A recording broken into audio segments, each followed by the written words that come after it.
കേരളത്തിന് ഇനി എന്തെങ്കിലും കേന്ദ്ര സഹായം വേണമെങ്കിൽ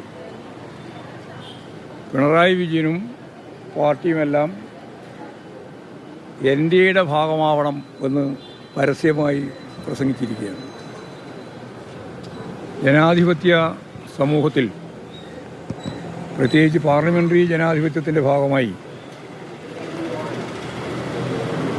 ഇന്ത്യ അങ്ങേയറ്റം ഉയർത്തിപ്പിടിക്കുന്ന മൂല്യങ്ങളെല്ലാം ഒരു കേന്ദ്ര മന്ത്രി തന്നെ ഭരണഘടനാ വിരുദ്ധമായ നിലയിലാണ് രാജ്യത്തോട് കാര്യങ്ങൾ വിശദീകരിക്കുന്നത്.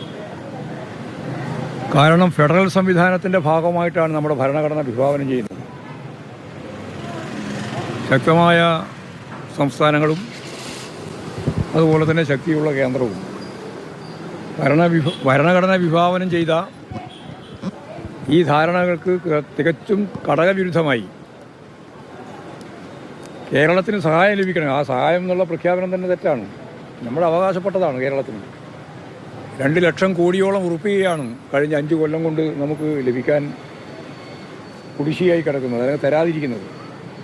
അങ്ങനെയുള്ള സാഹചര്യത്തിലാണ് ചോദിച്ച ചോദ്യത്തിന് ഉത്തരമായിട്ട് പറയുന്നത് സഹായം ഞങ്ങൾ കൊടുക്കാൻ തയ്യാറാണ്, പക്ഷേ എൻ ഡി എയുടെ ഭാഗമാവണമെന്നാണ്.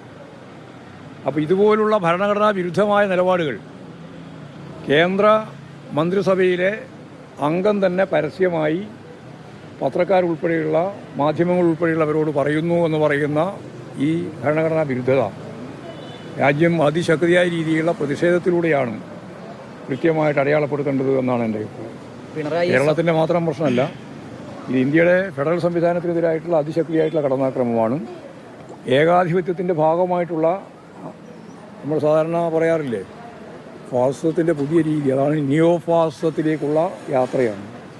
അതാണ് ഇതിൻ്റെ അടിസ്ഥാനം.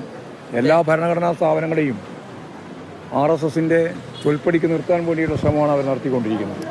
അതിൻ്റെ ഒപ്പം തന്നെയാണ് ഇതും. കേന്ദ്രീകൃതമാണ് ഞങ്ങളോടൊപ്പം ചേർന്നാൽ മാത്രമേ ആർക്കും രക്ഷയുള്ളൂ എന്ന രീതിയിലുള്ള ഈ വിശദീകരണത്തിൻ്റെ അർത്ഥം അത് തന്നെയാണ്.